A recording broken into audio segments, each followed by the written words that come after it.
سی Asia میں آپ سبوں کی سلامتی ہو۔ آج ہم خداوند کے کلام سے سیکھنے والے ہیں کہ روح کیا ہے، اصل میں روح ہے کیا۔ کلام کے مطابق اور نجات کا کھود اور روح کی تلوار جو خدا کا کلام ہے لے لو، اور نجات کا کھود اور روح کی تلوار جو خدا کا کلام ہے لے لو۔ خدا کی روح نے مجھے بنایا ہے اور قادر مطلق کا دم مجھے زندگی بخشتا ہے۔ روح خود ہماری روح کے ساتھ مل کر گواہی دیتی ہے کہ ہم خدا کے فرزند ہیں، خدا کے بیٹے ہیں اور خدا کے وارث ہیں۔ ابتدا میں کلام تھا اور کلام خدا کے ساتھ تھا اور کلام خدا تھا۔ خدا روح ہے اور ضرور ہے کہ اس کے پرستار روح اور سچائی سے پرستش کریں، اور وہ خداوند روح ہے، اور جہاں کہیں خداوند کی روح ہے وہاں آزادی ہے۔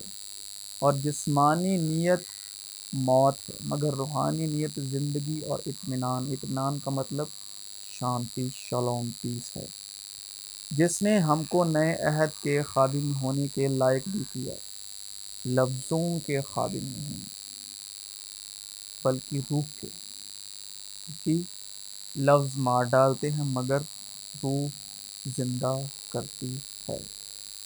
موت اور زندگی زبان کے قابو میں ہے، موت اور زندگی زبان کے قابو میں ہے، کیونکہ لفظ مار ڈالتے ہیں مگر روح زندہ کرتی ہے۔ اور جب موت کا وہ عہد جس کے حروف پتھروں پر کھودے گئے تھے، یعنی شریعت، موسیٰ کے 10 حکم، ایسا جلال والا ہوا کہ بنی اسرائیل کا مطلب اسرائیل کی سنتان،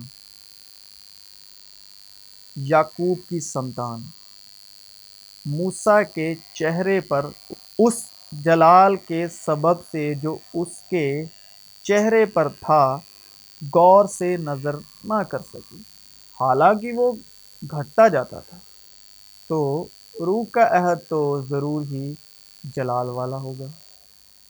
موسیٰ کی شریعت یعنی وہ 10 حکم جو پتھروں کی تختیوں پر، وہ حروف جو پتھروں کی تختیوں پر لکھے گئے، وہ حکم جو ہیں وہ موت اور گناہ کے عہد کا صندوق ہے۔ اور موسیٰ کے 10 حکموں سے زندہ ہوتا ہے گناہ، اور گناہ جنم دیتا ہے موت کو، اور موت کو جیتا، موت پر جیت حاصل کی مسیح یشوع نے، جو موت سے پیدا کی ایک ہمیشہ کی زندگی جو پھر کبھی نہ مٹنے والی تھی۔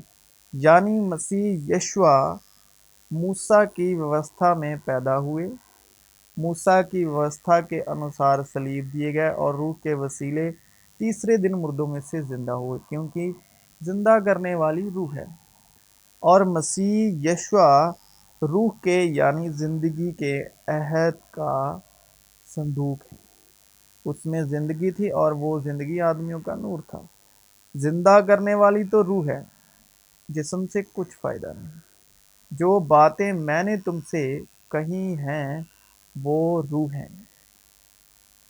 روح کیا ہے؟ جو باتیں یشوع مسیح نے کہی ہیں وہ روح ہیں اور زندگی بھی ہیں۔ ایک ہی بدن ہے اور ایک ہی روح، چنانچہ تم جو بلائے گئے تھے اپنے بلائے جانے سے امید بھی ایک ہی ہے۔ ایک ہی خداوند ہے، ایک ہی ایمان، ایک ہی بپتسمہ، اور سب کا خدا اور باپ ایک ہی ہے، جو سب کے اوپر اور سب کے درمیان اور سب کے اندر ہے۔ تو پھر موسیٰ کی شریعت میں 10 حکم کیوں؟ خدا تو ایک ہے تو حکم بھی تو ایک ہی ہونا چاہیے نا، حکم 10 کیوں؟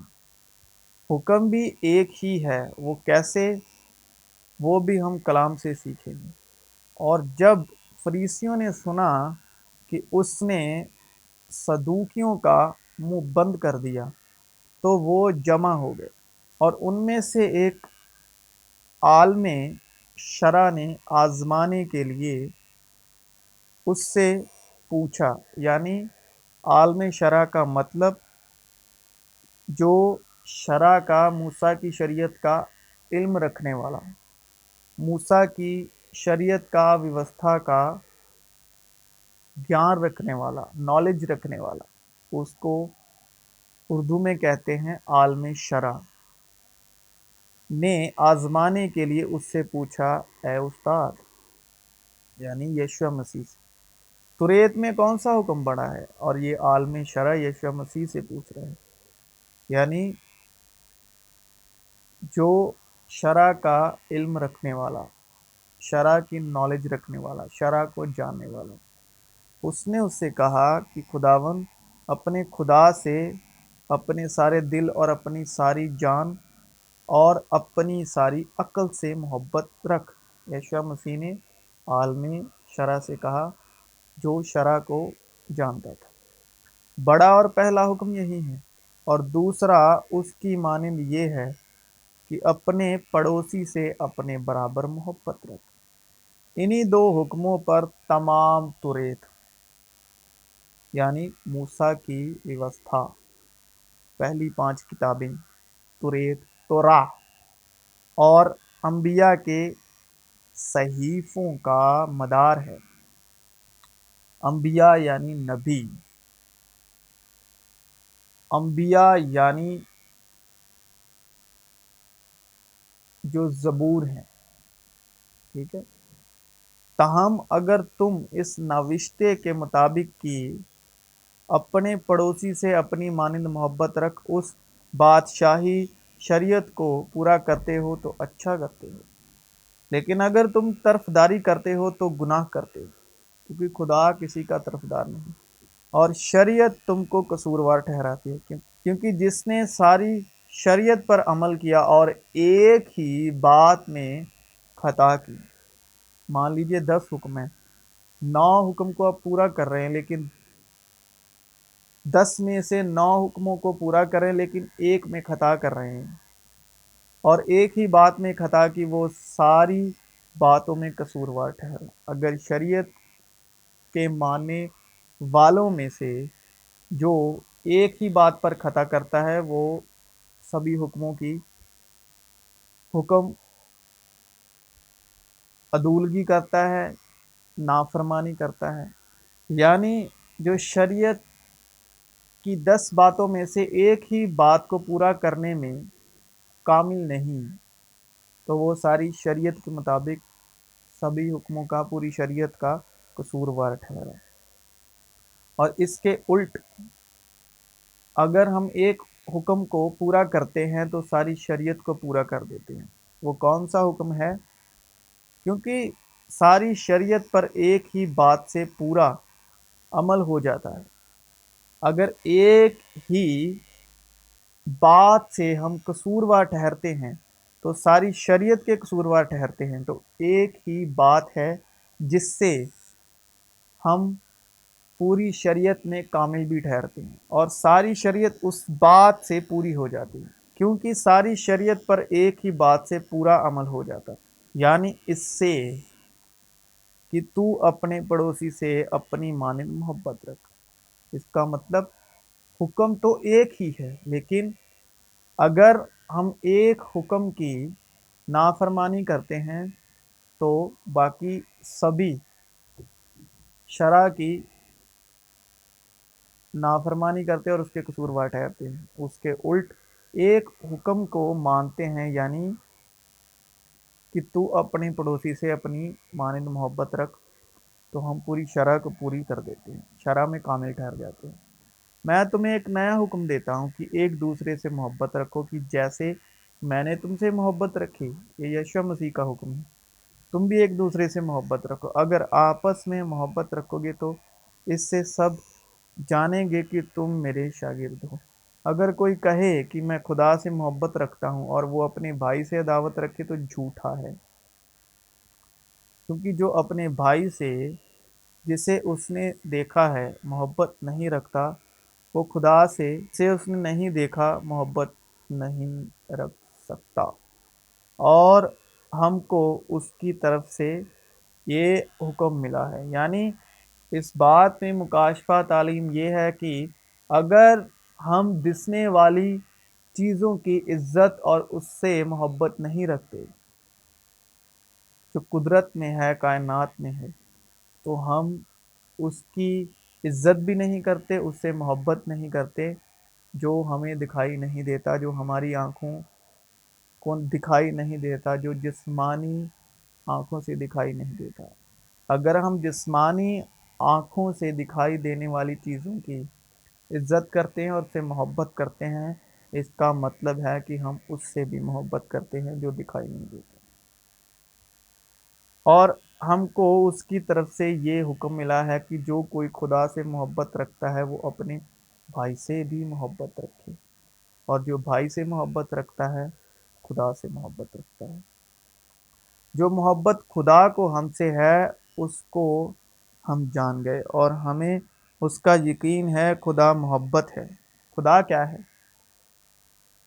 خدا محبت ہے، اور جو محبت میں قائم رہتا ہے وہ خدا میں قائم رہتا ہے اور خدا اس میں قائم رہتا ہے۔ اور محبت وہ نہیں جو اپنی ترقی چاہتی ہے، محبت وہ جو دوسرے کی ترقی چاہتی ہے، کیونکہ روح القدس جو ہم کو بخشا گیا ہے اس کے وسیلے سے خدا کی محبت ہمارے دلوں میں ڈالی گئی ہے۔ روح جو ہے، روح القدس، اس کے وسیلے محبت ہمارے دلوں میں ڈالی گئی۔ مسیح یشوع نے کہا جو باتیں میں نے تم سے کہی ہیں وہ روح ہیں اور قدس شبد بنا ہے قادوس سے، اور قادوس شبد کا عبرانی میں مطلب ہے پوتر، پاک، اور روح بھی عبرانی شبد ہے، عبرانی بھاشا کا شبد ہے، یعنی عام زبان میں پاک اور صاف پوتر باتیں جن سے شریرک اچھا اتپن نہیں ہوتی، جو شریرک ارادے سے نہیں کی جاتی، بلکہ جن سے صرف اور صرف انسانی روح کی ترقی ہوتی ہے اور انسانی روح کو جو پاکیزہ کرتی ہیں اور پاکیزہ رکھتی ہیں، کیونکہ آدمی کی اپنی بھی ایک روح ہے اور خدا روح ہے اور روح سچائی ہے، اور اپنی جو آدمی کی روح ہے اس میں ڈر پیدا ہوتا ہے اور وہ غلامی کی روح ہے، کیونکہ تم کو غلامی کی روح نہیں ملی۔ جو آدمی کی اپنی روح ہے وہ غلامی کی روح ہے، اور غلامی کی روح سے ڈر پیدا ہوتا ہے، کیونکہ تم کو غلامی کی روح نہیں ملی جس سے پھر ڈر پیدا ہو، بلکہ لپالک ہونے کی روح ملی جس سے ہم ابا یعنی اے باپ کہہ کر پکارتے ہیں۔ روح خود ہماری روح کے ساتھ مل کر گواہی دیتی ہے کہ ہم خدا کے فرزند ہیں۔ اس طرح روح بھی ہماری کمزوری میں مدد کرتی ہے۔ روح کب مدد کرتی ہے؟ ہمیشہ نہیں۔ روح کمزوری میں مدد کرتی ہے، کیونکہ جس طور سے ہم کو دعا مانگنی چاہیے وہ نہیں آتی، مگر روح خود ایسی آہیں بھر بھر کے ہماری شفاعت کرتی ہے جن کا بیان نہیں ہو سکتا، کیونکہ خدا نے دنیا سے ایسی محبت رکھی کہ اس نے اپنا اکلوتا بیٹا بخش دیا۔ یہ باتیں جو میں تم سے کہتا ہوں اپنی طرف سے نہیں کہتا، لیکن باپ مجھ میں رہ کر اپنے کام کرتا ہے۔ میرا یقین کرو کہ میں باپ میں ہوں اور باپ مجھ میں۔ ہم خدا سے ہیں، جو خدا کو جانتا ہے وہ ہماری سنتا ہے، جو خدا سے نہیں وہ ہماری نہیں سنتا۔ اسی سے ہم حق کی روح اور گمراہ کی روح کو پہچان لیتے ہیں۔ یسوع نے جواب میں اس سے کہا کہ اگر کوئی مجھ سے محبت رکھے تو وہ میرے کلام پر عمل کرے گا، اور میرا باپ اس سے محبت رکھے گا اور ہم اس کے پاس آئیں گے اور اس کے ساتھ سکونت کریں گے۔ جو مجھ سے محبت نہیں رکھتا وہ میرے کلام پر عمل نہیں کرتا، اور جو کلام تم سنتے ہو وہ میرا نہیں بلکہ باپ کا ہے۔ جس نے مجھے بھیجا۔ میں نے یہ باتیں تمہارے ساتھ رہ کر تم سے کہیں، لیکن مددگار یعنی روح القدس جسے باپ میرے نام سے بھیجے گا، وہی تمہیں سب باتیں سکھائے گا اور جو کچھ میں نے تم سے کہا ہے وہ سب تمہیں یاد دلائے گا۔ کیونکہ انسانوں میں سے کون کسی انسان کی باتیں جانتا ہے سوا انسان کی اپنی روح کے جو اس میں ہے؟ اسی طرح خدا کی روح کے سوا کوئی خدا کی باتیں نہیں جانتا، کیونکہ بولنے والے تم نہیں بلکہ تمہارے باپ کی روح ہے جو تم میں بولتی ہے۔ کیونکہ ایک کو روح کے وسیلے سے حکمت کا کلام عنایت ہوتا ہے اور دوسرے کو اسی روح کی مرضی کے موافق علمیات کا کلام یعنی روحانی کلام۔ اسی طرح روح بھی ہماری کمزوری میں مدد کرتی ہے، کیونکہ جس طور سے ہم کو دعا مانگنی چاہیے وہ نہیں آتی، مگر روح خود ایسی آہیں بھر بھر کے ہماری شفاعت کرتی ہے، سفارش کرتی ہے جن کا بیان نہیں ہو سکتا۔ اور جو خداوند کی صحبت میں رہتا ہے وہ اس کے ساتھ ایک روح ہوتا ہے، اور جو گواہی دیتا ہے وہ روح ہے، کیونکہ روح سچائی ہے۔ مگر روح کا پھل ہے وہ محبت ہے۔ روح کا پھل محبت ہے، خوشی، اطمینان، تحمل، مہربانی، نیکی، ایمانداری، حلم، پرہیزگاری ہے۔ ایسے کاموں کی کوئی شریعت مخالف نہیں۔ اگر مسیح کے نام کے سبب تمہیں ملامت کی جاتی ہے تو تم مبارک ہو، کیونکہ جلال کا روح یعنی خدا کا روح تم پر سایہ کرتا ہے، جس طرح مریم پر کیا۔ مریم نے فرشتے سے کہا، یہ کیوں کر ہوگا جس حال میں کہ مرد کو نہیں جانتی؟ اور فرشتے نے جواب میں اس سے کہا کہ روح القدس تجھ پر نازل ہوگا اور خدا تعالیٰ کی قدرت تجھ پر سایہ ڈالے گی، اور اس سبب سے وہ پاکیزہ جو پیدا ہونے والا ہے خدا کا بیٹا کہلائے گا۔ اگر مسیح کے نام کے سبب تمہیں ملامت کی جاتی ہے تو تم مبارک ہو، کیونکہ جلال کا روح یعنی خدا کا روح تم پر سایہ کرتا ہے، کیونکہ اس کی معموری میں سے ہم سب نے پائے یعنی فضل پر فضل۔ مگر فضل اور سچائی یشوع مسیح کی معرفت پہنچی۔ جس کے پاس بیٹا ہے اس کے پاس زندگی ہے، اور جس کے پاس خدا کا بیٹا نہیں اس کے پاس زندگی بھی نہیں۔ اس میں زندگی تھی اور وہ زندگی آدمیوں کا نور تھا۔ اس لیے کہ جتنے خدا کی روح کی ہدایت سے چلتے ہیں وہی خدا کے بیٹے ہیں، اور جو جسمانی ہیں وہ خدا کو خوش نہیں کر سکتے۔ لیکن تم جسمانی نہیں بلکہ روحانی ہو، بشرطے کہ خدا کی روح تمہیں بسی ہوئی ہے۔